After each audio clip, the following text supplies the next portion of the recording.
Sayın Abdullah Öcalan'ın 27 Şubat'ta gerçekleştirmiş olduğu barış ve demokratik toplum çağrısı, Türkiye'de tıkanan demokrasinin damarlarını açmak üzere yapılmış bir çağrıdır. Bizler yeter ki bu çağrıya uygun olarak örgütlenelim. Bizler yeter ki bu çağrıya hep birlikte sahip çıkalım. Ve bizler yeter ki bu çağrının zihinlerde, düşüncelerde, duygularda yer etmesini hep beraber sağlayalım ve örgütlenmesini yapalım. Başarmamak için hiçbir sebep yoktur.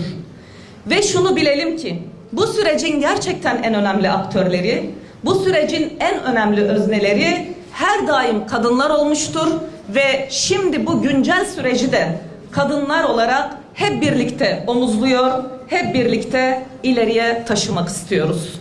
Çünkü biz kadınlar şunu çok iyi biliyoruz. Savaşta ve çatışmalarda en ağır bedeli biz kadınlar ödüyoruz. Duygumuzla, bedenimizle, ruhumuzla en ağır bedelleri biz ödüyoruz. Bugün savaş ve çatışmaların yaşandığı bütün bölgelere baktığınızda taciz, sistematik tecavüz, işkence, göç yolunu tutmak zorunda kalmak, organ mafyalarının eline düşmek, kadınların 21. yüzyılda adeta köle pazarında bedenlerinin satılması, bütün bunlara tanıklık ettik.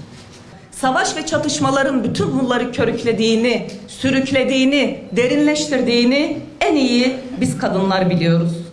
Ve bunun için değerli arkadaşlar, bu ağır bedeli en çok ödeyen biz kadınlar bunun farkındayız ve bunun için de barış konusunda herkesten çok çalışıyoruz, daha da çalışacağız.